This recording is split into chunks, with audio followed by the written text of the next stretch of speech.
Hello, my name is Lia Leilah. I'm a yoga teacher and personal trainer from Seattle, Washington, and I'm here at Purple Valley Yoga in Goa, India, assisting Petri Raisanen with his Ashtanga Yoga retreat. Today I'll show you a series of simple bodyweight strength training exercises that will improve your yoga practice. We'll do a variety of exercises that will cover all areas of the body, including push-ups, squats, lunges, and abdominal exercises. The first exercise I'll show you is a push-up. We'll do chaturanga style, or also called military style push-up, in which the elbows remain close to the body. It's important to keep the body in one straight line. You want to be sure not to collapse your hips or in the upper back.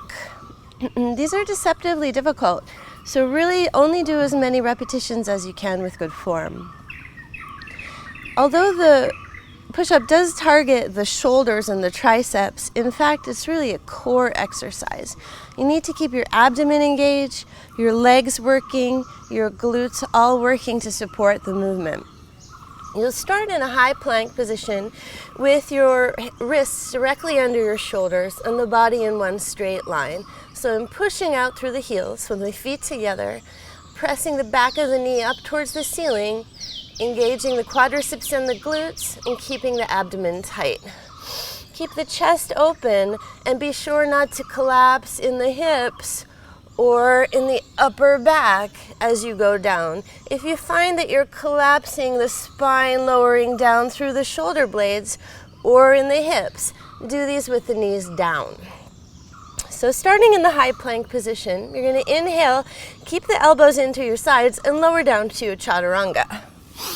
But then exhale and just press back up to the high plank. So inhaling down, exhaling, press up, lock the elbows straight, keep the core tight, and keep the body in one straight line.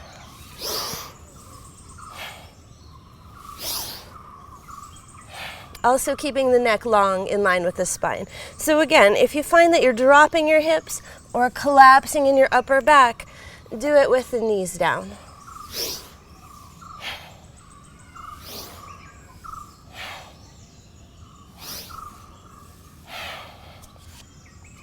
Do as many repetitions as you can with good form, and then repeat the set.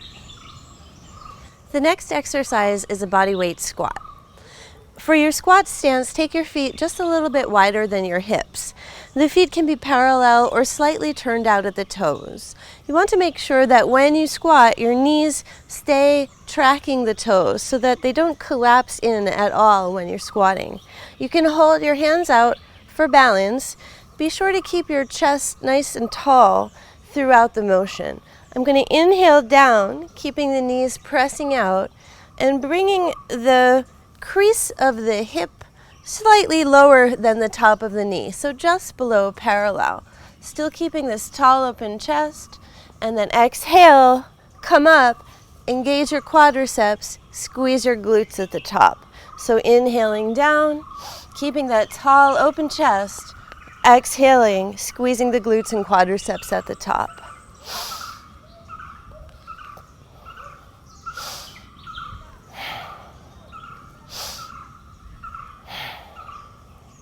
If you want to make it a little more challenging and dynamic, you can do what's called a jump squat. So from the bottom of the squat, I'm going to jump.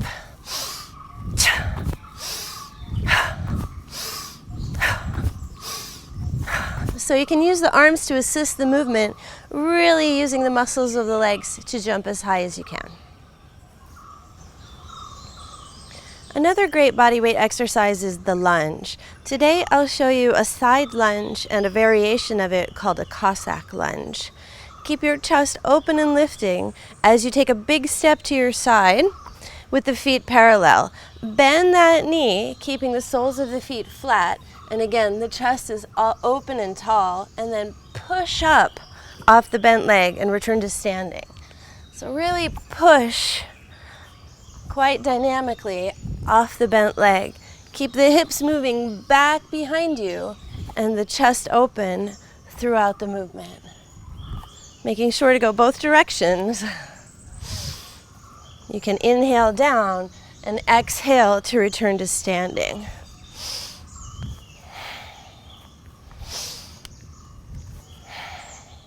A variation of the side lunge is sometimes called a Cossack lunge. Start with your feet wide apart. You can turn one foot just slightly out to the side and the other foot straight up towards the sky, so the top line of the leg faces up.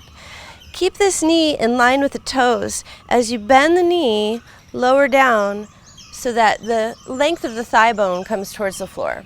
Keep a tall open chest.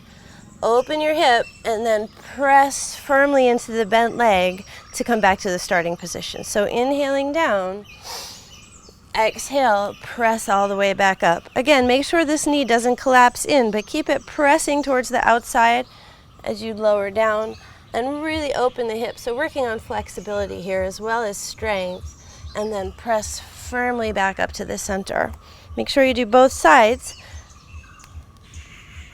You can do 5 to 8 repetitions per side per set.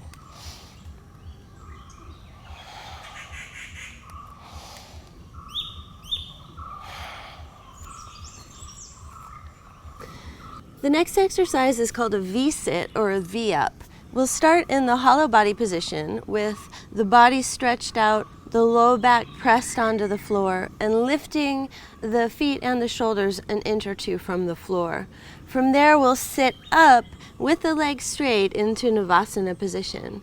So remember, keep your legs squeezing together, point your toes, and use your core to lift the chest up high at the end.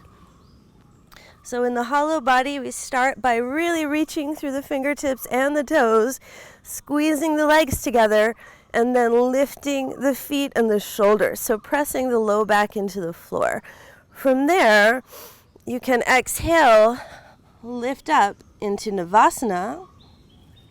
Inhale down back to the hollow body, and exhale up. Lift the chest, point the toes, Navasana, and keep going.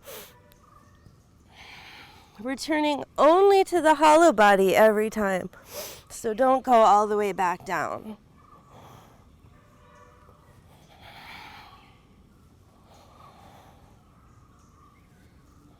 If this is too hard, you can tuck up.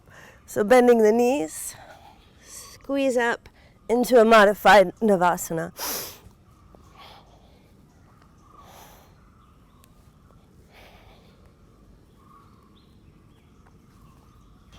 Doing exercises such as these can really help you become stronger and can improve your yoga practice, but it's crucial to maintain good form throughout each exercise.